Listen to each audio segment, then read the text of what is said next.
How do you feel about Tony's harem? He's got like 4 or 5 girlfriends all living together in one house. How do you feel about that? Because they're low IQ, they're dumb, they're not very pretty. I saw hookers in Thailand that were gorgeous. I thought, what? Why is he bringing home the ugliest ones? And then wanting to get them all pregnant, so he's raising a different daughter with a different hooker. That's just beyond comprehension. That doesn't make any sense. I thought, what the hell is he doing? If he inherited $7 million, why is he selling drugs? So he must have blown all his money. One found Jesus, and Tony found Lucifer. What's the story, everybody? Hope you're doing well. Pete here from Thairish Times. It's been over 3 years since I first interviewed Tony Huge, retired lawyer and bodybuilder. Tony, do you have sex with ladyboys? Yeah, I have sexual relations. Are you a sex addict? I really love women, and I just love touching them. I love looking at them. Tony, what's going on? And in that interview, Tony went into grave detail of how he was building and creating a harem of Thai and Filipina women. He said he was training women for his harem, and as you can imagine, the comment section exploded. I've interviewed Tony a couple of other times after that. The comments have always been wild, but there was one name that was always popping up in the comment section. This person claimed to be Tony Huge's uncle, and they wrote big, long paragraphs describing, lots of personal details of their relationship with Tony. So this person named Brandon Hughes contacted me and said, I want to come on the channel, Pete. I'm Tony's uncle. I want to tell my story. I want to talk about Tony. So that's what we're doing today. I've got a number of points here that Tony's uncle is going to talk about. So he's going to give his opinion on Tony's lifestyle. He calls his lifestyle outrageous. He's going to give his opinion on Tony's friend Leo, who passed away in Tony's house in 2023 under mysterious circumstances. He's going to tell a story about Tony and his relationship when Tony was 17, 18. He had a relationship with a woman that was 25 years older than him. She was 43 at the time. So she was subsequently murdered as well. He's going to tell that story. And he's going to talk about the legal battle that Tony's uncle had with Tony. There was a major disagreement over inheritance, a huge inheritance, millions of dollars. And Tony's uncle spent $1 million on legal fees as well. So we got a lot to cover in this video. It's quite a long one. I hope you enjoy it. Put your comments down below in the comment section. Let me know what you thought about it. And let's get straight into the video. Cheers. This is great. I had my daughter help me up. We've got spotlights. I got the view. Yeah, you're looking very professional there. Brandon Hughes. That's right. I got my Let's Go Brandon flying in the background. My Let's Go Brandon hat. Where are you at the moment? Where are you coming from? South Lake Tahoe. Wow, okay. Is that California? Yeah, California. Okay, cool. So Brandon Hughes, Tony Huge's uncle here. I thought this interview was never going to happen. You've been writing these comments on videos for months and months and months, and then I just thought this guy's not serious about an interview. He just wants to troll Tony. Well, and here we are. Here I am, Tony's favorite uncle in the flesh. So where do you want to start with this? Do you want to go all the way back and just let's talk about Tony and as a kid, and then talk about the relationship with you and Tony now? Can you describe? Okay, so you're Tony's uncle. So your brother was Tony's father. Is that right? That's correct. Yeah, Okay. And my brother was 5.5 years older than me. Let's talk about Tony growing up and your relationship with Tony as a kid. What was Tony like as a kid? As a kid, they divorced early. My dad and Tony's mother divorced when he was, 1.5, 2 years old. We went to Hawaii, and she found another boyfriend, and it was an ugly divorce. And I remember taking care of Tony on the beach in Hawaii while his mother was out with her new boyfriend, and that ruined the marriage. And so then my brother was being sued for child support for the next 17 years and trying to hide his assets and trying to avoid paying child support. And Tony was like 1 week in a month, he'd fly up, sometimes more. But so who had custody of Tony? His mother, Christina. And Yeah. what So she part of the was, States was she in? what part of the state? Yeah, was she Oh, was she in California? yeah, she was California, moved to San Diego for a few years, and then moved to Mexico during Tony's senior year of high school. So Tony lived in Puerto Vallarta, and then he came back at about 18 years old. And then a girlfriend that he met in Puerto Vallarta showed up a couple weeks later, and she was like 25 years older than Tony. He was like 25 years older. 25 years older. How Karen old was Kurt, Tony? 17, 18? 18. 18, and she was like 43, 44 years old. You know who the president of France is? Macron Yeah. and his girlfriend, same age Age difference. difference. Yeah. But I mean, 18 and like a 43-year-old woman, that's a hell of a difference. So what happened? Yeah. He introduced you to this new girlfriend. What do you think? Oh man. Then they moved into my brother's house, and my brother's wife just could not stand her. So it created a divorce with my brother and his second wife. And I mean, did Tony like older women? Like, what was Tony's story? Because he says he I likes don't younger know, women now. because he was good looking, not bad. And everyone wondered, what the hell is he doing with this woman old enough to be his mother? Um, so then we all tried to help him break up or divorce her or split up with her. So he would say, well, I need a house to move into.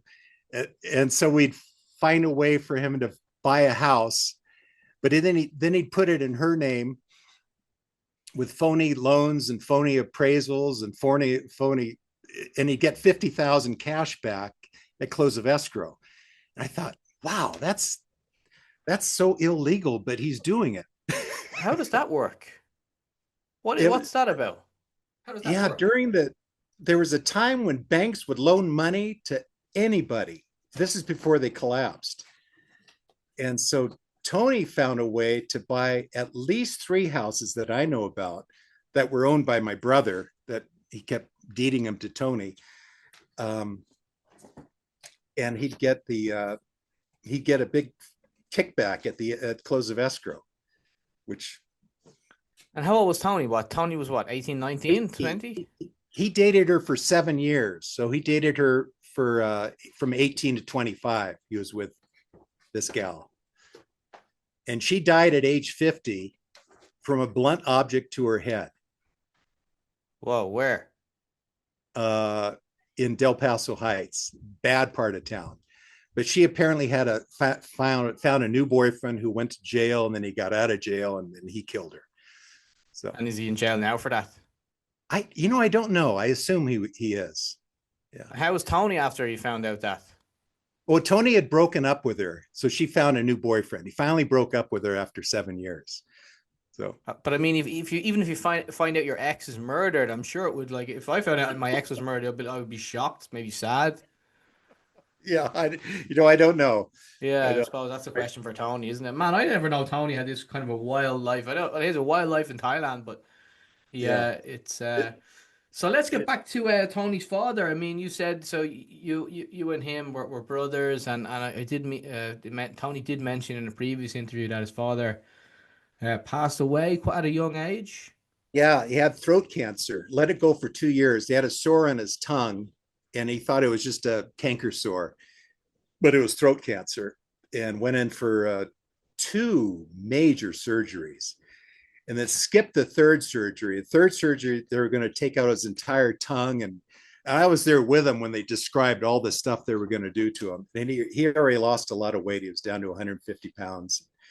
And my brother said, I'll never survive this surgery. So he skipped the surgery and then died 3 months later. How old was he when he passed away? 54. And that 54. Was in 2002. December 13th, 2002 is when he died. And he was quite successful in business, wasn't he? He pretended to be. Great salesman. Okay. It was an image that carried on from my father to my brother where they pretended to be really successful. But he had a secretary embezzling all his cash flow for 12 years. My brother did. He had about 12 properties. And the way he gets properties, he'd borrow money from my dad. My dad would make a loan at 12%, like a $50,000 loan. And my brother would get a $15,000 commission. Then they'd have to foreclose on the property. So, and somehow my brother would take control of that property. And my dad would just think he lost another 50,000. So and the business was property development, was it, or what was his business? No, he did with me in Red Bluff, just cheap houses around in the bad parts of Sacramento.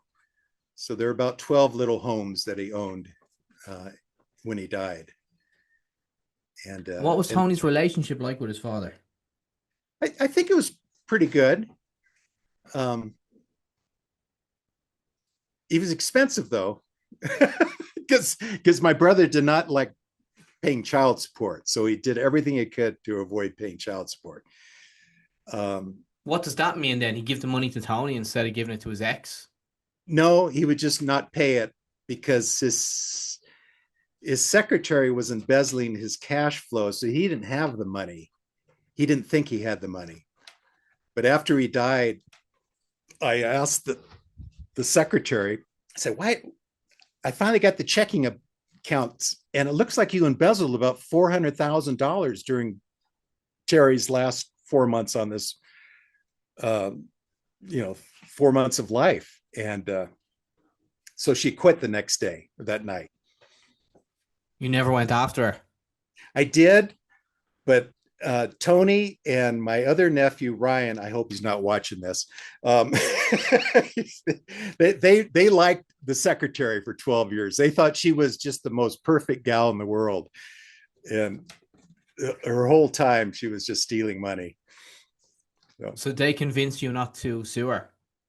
Yeah, well, I didn't have them on board, and the attorney ran up about $50,000 suing her. She lived in the big $1 million house and drove 2 nice cars and all this furniture, all this great furniture and clothes. So we let her go. And then, so Tony breaks up with this 43-year-old flame, and he's in. 50 at the time they broke up. Oh, 50 at the time. Okay, yeah. Tony would have been what, maybe his mid-20s. 25. She was 50. Wow, that's so I can't get my head around that. A 25-year-old dude with a 50-year-old woman. I mean, just. It was weird. It works the other way. I mean, I think society kind of accepts it the other way. If you're a really wealthy guy and you're 50, and you have a 25-year-old woman, I mean, people will probably, for a man, they'd clap you on the back. Yeah, but the other way, it's just, I don't know. Oh God, it's a bit weird. Strange. Yeah. And then they're always thinking of clever ways to, hate to use the word con artists, but just rip off family members. So I just said, I'm staying away from them. I don't want anything to do with them. And how was your relationship with Tony when he was in his 20s? Did you get on well? Yeah, it was frustrating because in Tahoe, we had a cabin on the West Shore and he wouldn't do anything. The other son wanted to go hiking and water skiing at 7 a.m. and snow skiing. And Tony just wanted to stay home on his computer and play video games. And I always thought this isn't going to end well. But didn't he become a lawyer? He did. I think he became a lawyer so he could sue me. So has he sued you? Yeah, I went through 4 years and 27 depositions. He got a bunch of attorneys to work for free. It was standing room only in the courthouse, and he wanted all the inheritance right now. My brother wanted him to wait till age 30, but he wanted me removed as the executor of my brother's estate and as trustee, and so he could get access to everything. How big was the estate? I'm guessing it's hard to judge the value of real estate, but I'm guessing 5 to 10 million, Wow. maybe 10, 5. God, I've never added it up. Well, there's a big difference between 5 and 10. Yeah, let's go 7 million. Okay. All right, so there's a lot to fight for then for Tony and on Tony's side. I mean, say if he wants 7 million, he doesn't want to wait whatever 5 years, so he sues you. And how long what's the process? Tell us about that. Oh, I went through 27 depositions, and each deposition cost me about $10,000 just in legal fees. So after 4 years, I'd spent about $1 million in legal fees, and it just no end in sight. So finally, the judge said, we're going to appoint a mediator who charged $600 an hour. So we went through mediation, and I eventually said, just let him have everything. He can have it all. I just want my little 50% interest in the tile cabin, because we had partners, and I knew that wouldn't last long if Tony was involved. So I took the 50% interest in the tile cabin on the West Shore, and he took everything else. What about the cost? I mean, was that $1 million? Did you incur that cost? I spent $1 million. I don't know what he spent, because all his lawyers were working based on a contingency, so they got paid at the end. So I would assume at least $1 million on his side as well. So what's your background, Brandon? If you can have $1 million to fight over, what have you done? I had to do some successful day trading to support these legal fees. I was a lousy salesman, so I never could sell anything. Where my brother and Tony are great salesmen.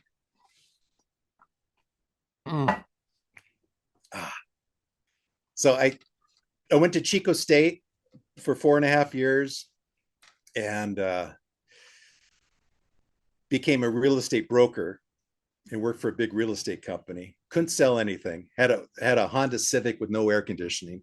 People would look at it and say, I don't want to look at houses with you. So then I tried to move to Newport Beach, and that didn't work. Got in a car crash and came back, and my mother told me that my dad is willing to loan me $20,000 if I want to buy an old building and fix it up. I thought, wow, he's loaned my older brother like a fortune. He's finally willing to loan me money. So I found an old building for $90,000 and fixed it up, moved into it, and sold it for $210,000. So I finally made like $70,000, and that was a turning point. So then I bought another Victorian that had 7 bedrooms and rented out those bedrooms, and told my dad, I said, I can live on this now. I've retired. He said, you can't retire it. So then I bought a video store for a couple years, and that was a great income. So that was it a franchise? No, it was 1984, just a little video store that the owner owed a fortune in IRS fees. He made too much money, so he had to sell it to pay taxes. So I ran that. I had 7 employees, and then I bought another building in Woodland, an old hotel, and turned it into 17 units that were rented to Vietnam War vets. What else? Currently, I've got 17 female tenants and 3 extra houses. So you've done well for yourself. I can see where that $1 million quid came from. Considering I've never had a job, so I guess that's pretty good. Well, what landlord, I suppose. It's a job, isn't it? Yeah. Well, fixing up things too. Learning how to work with your hands. So okay, yeah. So all right, so you this happens between you and Tony. Tony gets this big chunk of change, life-changing money at the time. For how old would Tony have been at the time? Yeah, then it became a bankruptcy attorney. He had signs up everywhere around Sacramento with him flexing his muscles. If you need to declare bankruptcy, call me. So everywhere I drove, I saw his big signs. So did he continue with the law practice then, obviously? Yeah, for a few years. I don't know if it was, I don't know how long. I don't think more than 5 years. And did he sell that business and then go to Thailand? He did, but I can't believe he made money because your clients are all losers that declared bankruptcy. So I don't know how you make money selling a law firm that specialized in bankruptcies. Kind of a mystery to me. It's a fair point. I mean, yeah, the people that your clients are all broke.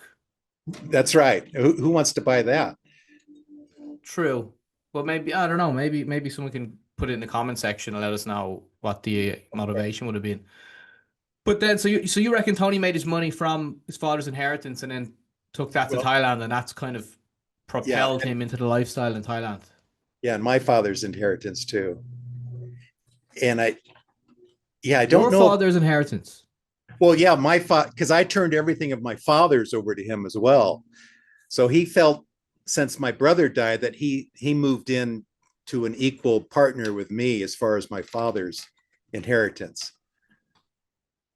And how much did he get from that?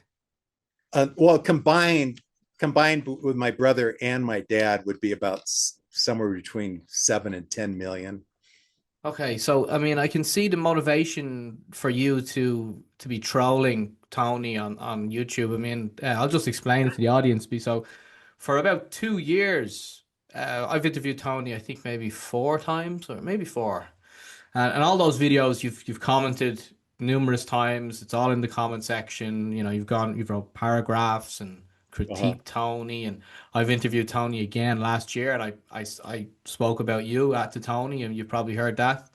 Tony Yeah. said you're not a very nice person. Some of the things you say are funny. He did say so you can be funny, even though That's good. I asked him why he didn't block you. So he's not really sure why he blocked you. I just listened to that part of the video there earlier before this interview. So I mean, he called you the biggest troll, his biggest troll, his biggest critic. Yeah. Why are you like chasing Tony? I mean, why are you sitting here in front of me asking for this interview? Why are we even doing this? Yeah, he I didn't even know he was making YouTubes till my nephew told me he's on YouTube. So I punched in his name, Tony Huge, with the misspelled last name, and he pops up everywhere. So now when I play the stock market, I check YouTubes and what's going on in the world, and he keeps popping up, and I think, well, there's my nephew again. So let's leave a little comment for him. And does he ever comment back? No, I don't think so.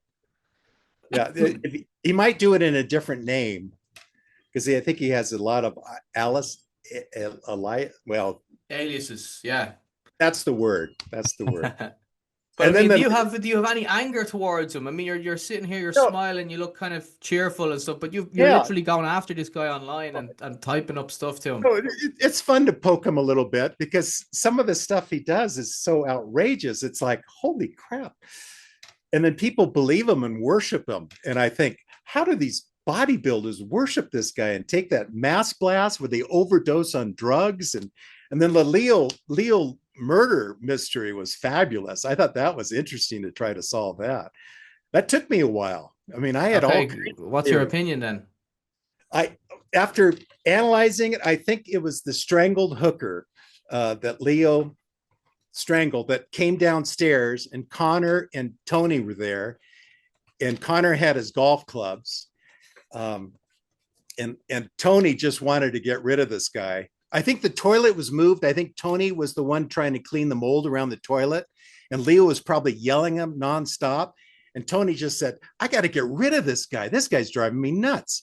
So Connor Murphy came in, and they did a plan where they hired the hooker for Leo. She came down strangled, which Tony knew that would happen. And then Connor jumped in and said, "Okay, let's wait for Leo to fall asleep. We'll sneak up there and just smack him in the head with the 5-iron." And she was more than willing to do that. And that's how it went down. I mean, how long did it take you to come up with this theory?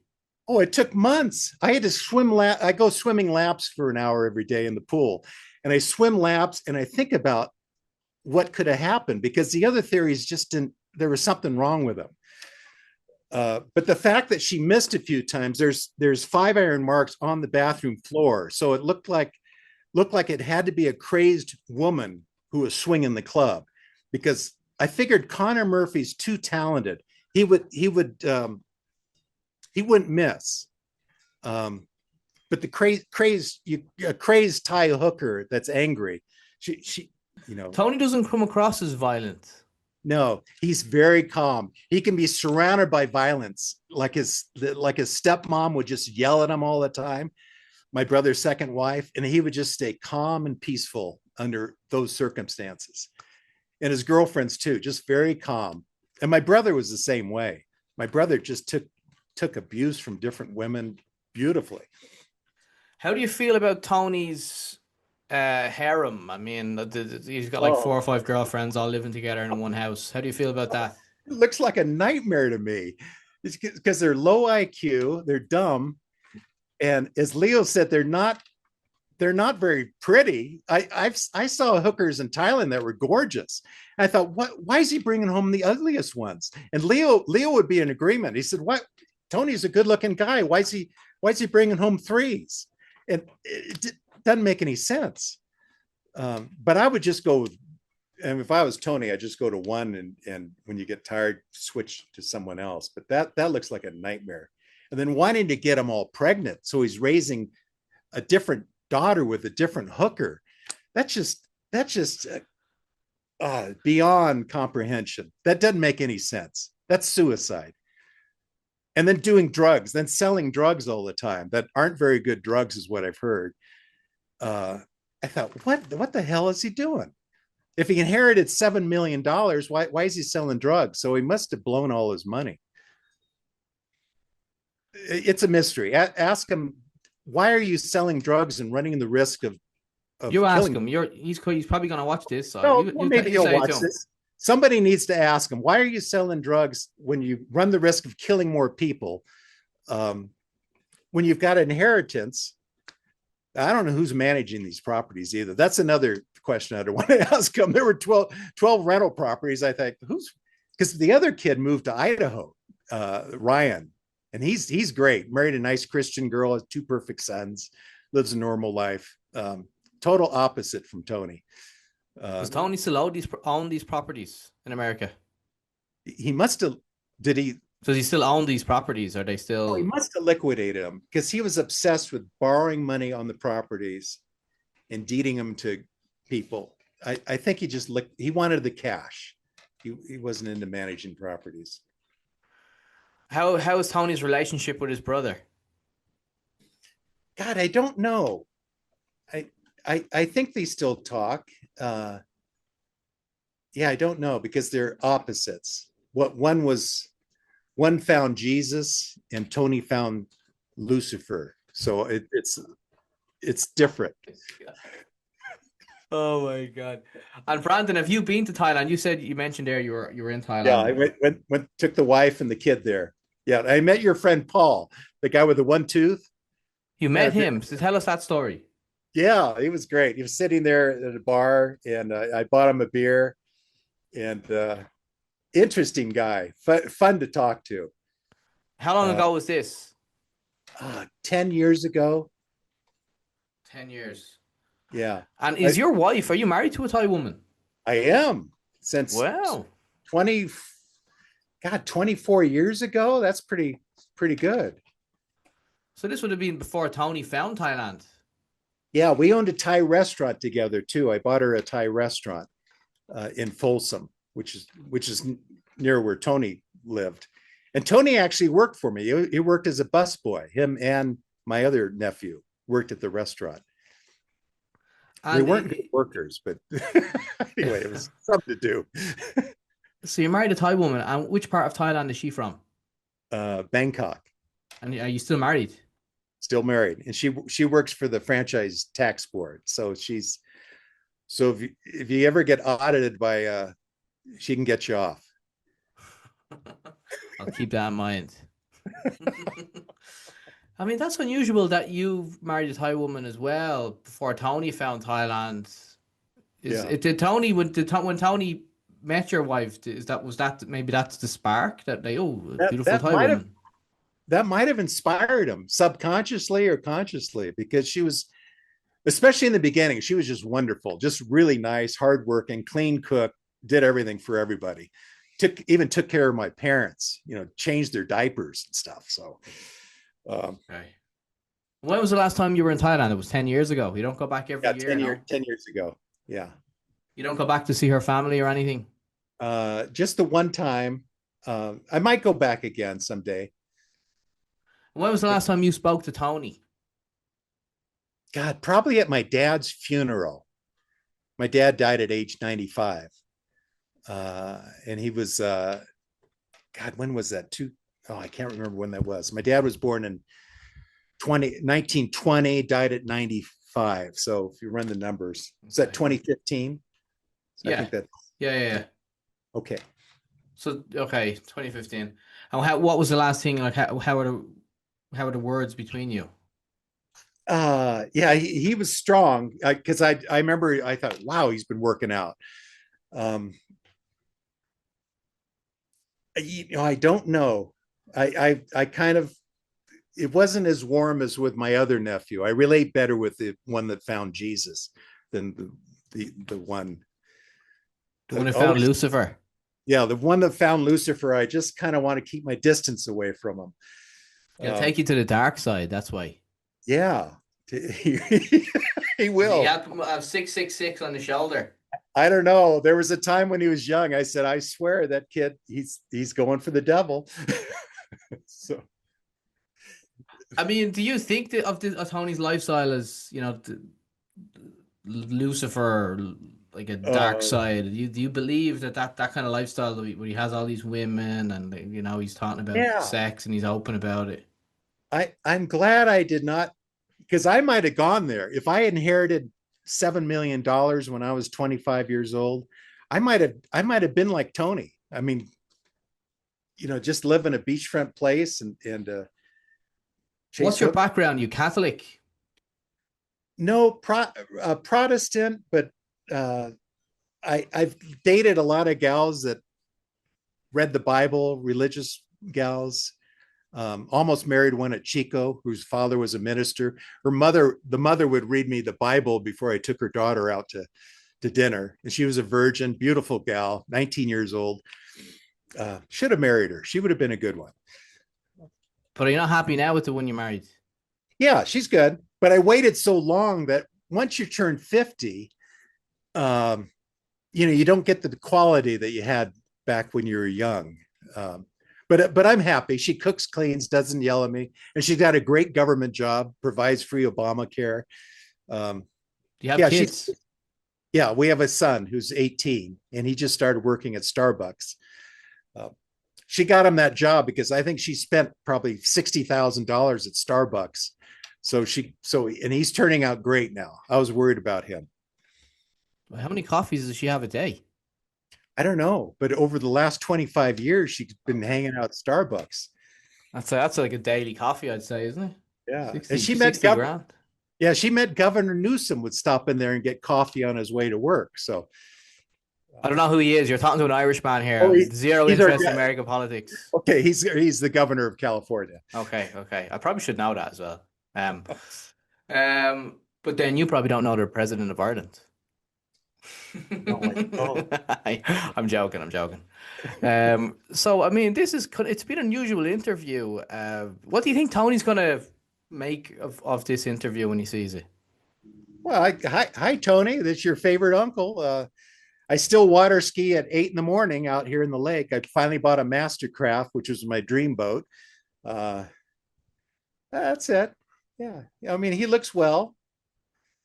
Would you meet up with him again if he contacted you and say, "Look, I'm coming back to the States. Let's grab a coffee"? Yeah, I've kidded with him that I should move into Leo's old bedroom and live his lifestyle. But my sex drive at age 71 is non-existent. So I don't think I'd be participating. But if you said you don't have to participate, you can just stand in the corner. Yeah. Well, we can make YouTubes together. Yeah, just you stand in the corner with your camera. Yeah. Would you do it? That's an idea. Okay. All right. Would you do it if he offered you? Tell Tony I'm coming to Thailand, because now that my kid's 18, I'm a little more free to travel. So yeah, I'll invite myself. Although I might take a 60-day cruise with my daughter around South America.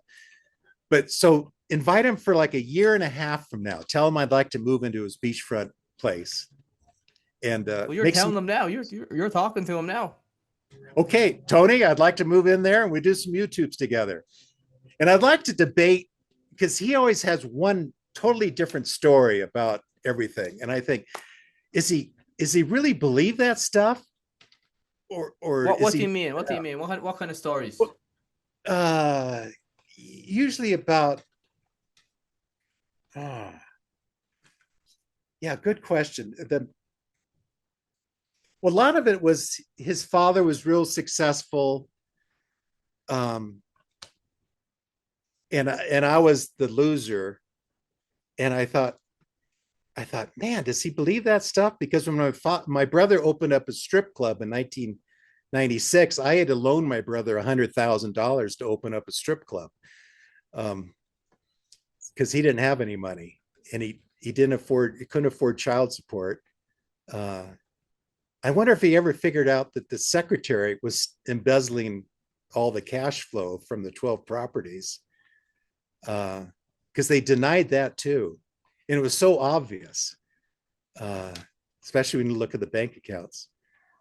But that surprises me, Brandon, that you didn't go after. If I knew someone was stealing 400K from my father, I'd be like, right, let's go through the process here.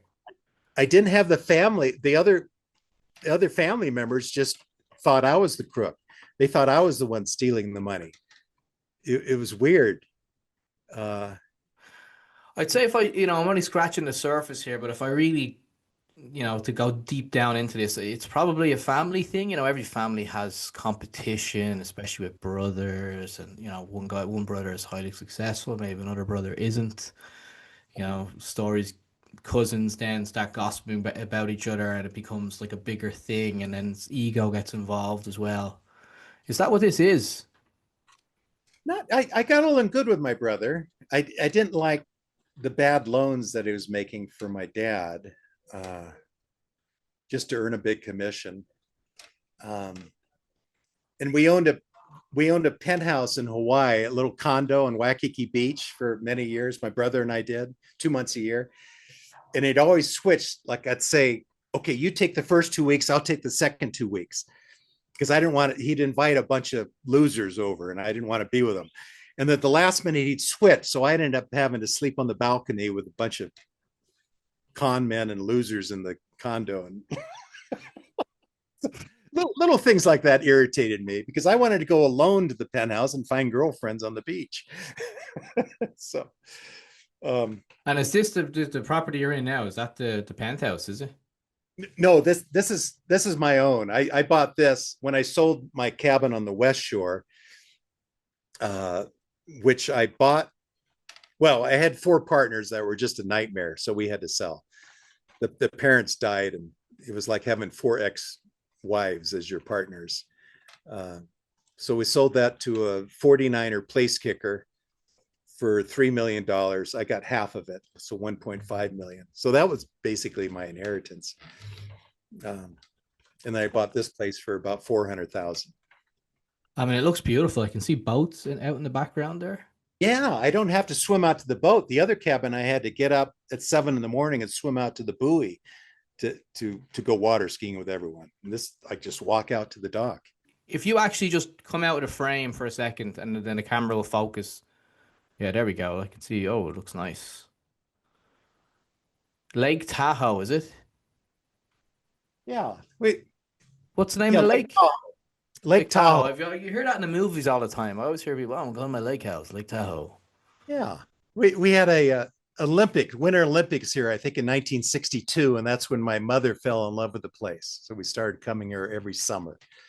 So, Brian, you're 71. You sound like you've made it in life. Why the obsession with Tony? Oh, I get bored. Have you ever played the stock market during the day at 6:30 in the morning? Then I go swimming, and then closing bell is important. But during the day, there's a hour in the morning where Tony pops up on my screen. He's the only family member I can talk to. And does Tony comment back? Does he comment? I don't think so. He's So you're just welcome. writing all this stuff to him and he never answers you back. Yeah. Yeah, he ignores me.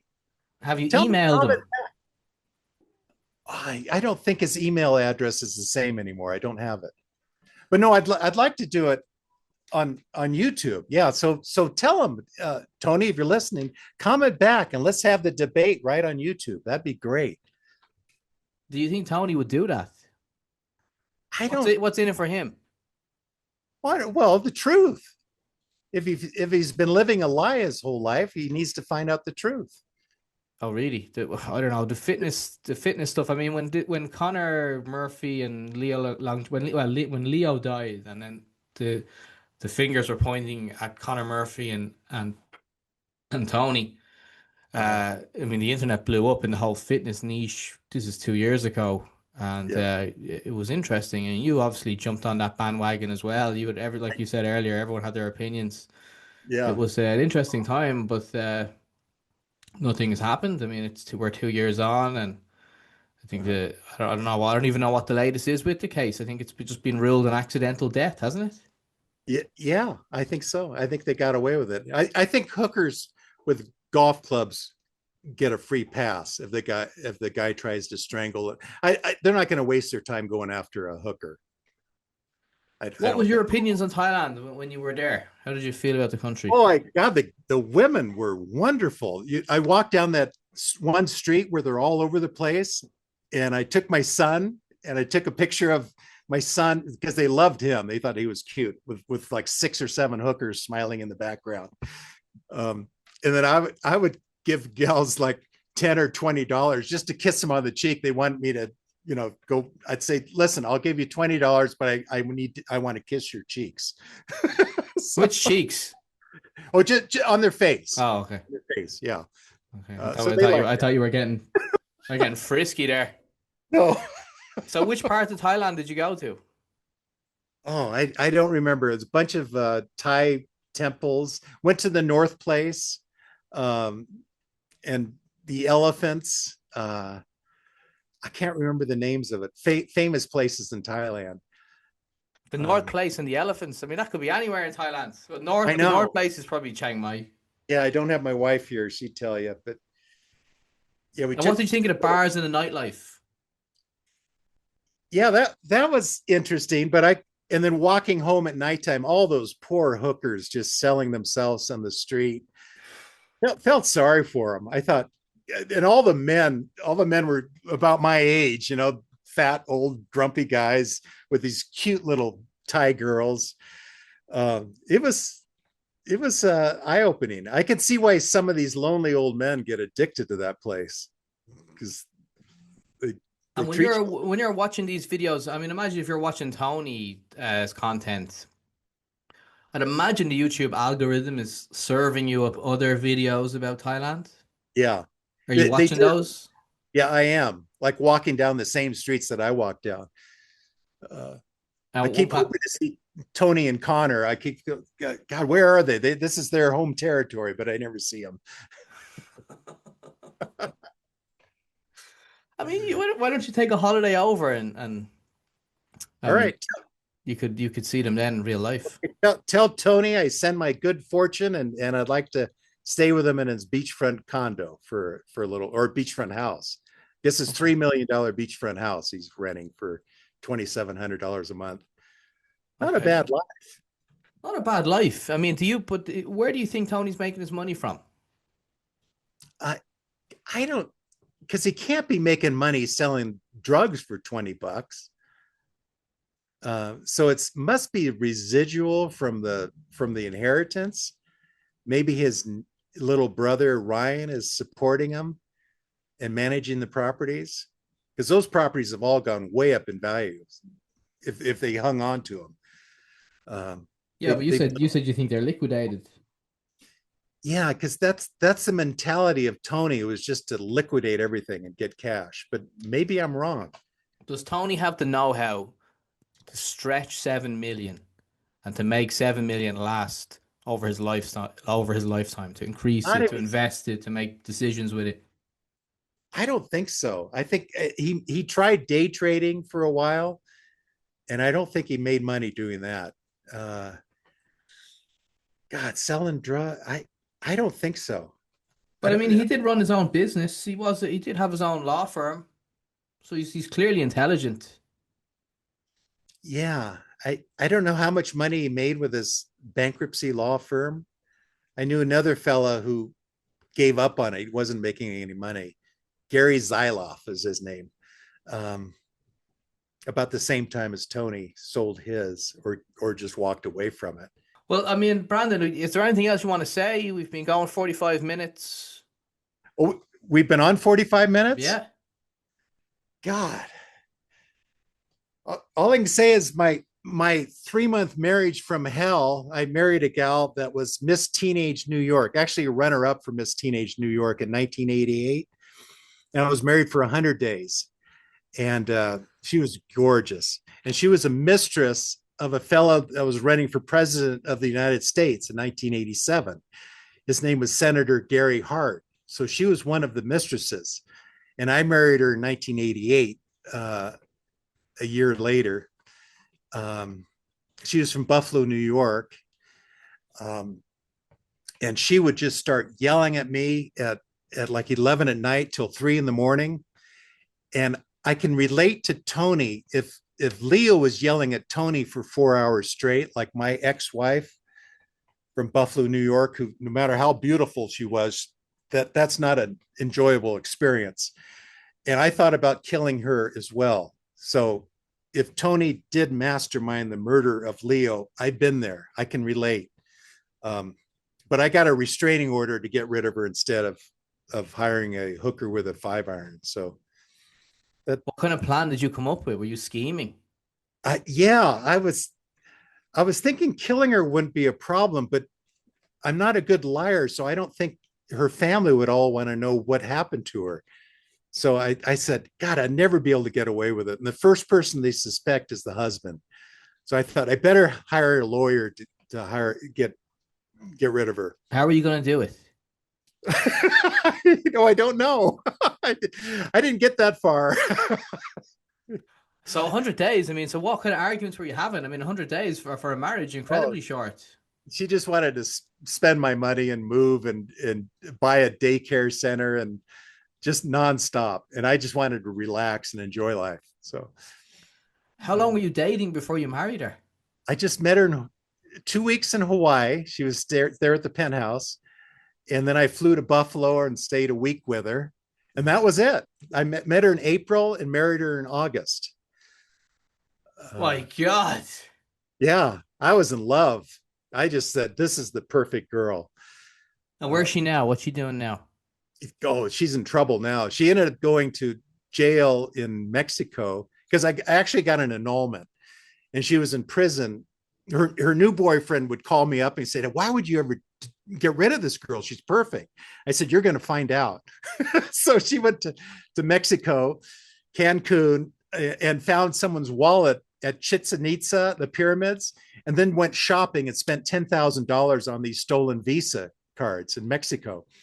And when they were at the airport loading up, just boxes of stuff would be going up the escalator, and then all these federal agents from the government came with these guns and arrested her and her boyfriend, and he kept them in jail for 3 days while she was paying off. He had to pay off all these debts that she bought with a stolen Visa. So she was going to fly back to Sacramento and fight the annulment hearing and try to get $400,000 from me. And her lawyer said, I don't know what happened to my client. She's gone. So then her boyfriend ended up calling me up second time and telling me the whole story about what a nightmare she was. Okay, but where is she, like, in 2025? What's she doing? God, you can Google her name. She ended up trying to sell Facebook shares illegally, moved to Florida, and then she ran an escort service. And all these articles in the newspaper were about her and another boyfriend going to jail, trying to sell Facebook shares before Facebook went public. Complete con artist. What did your father say at the time? He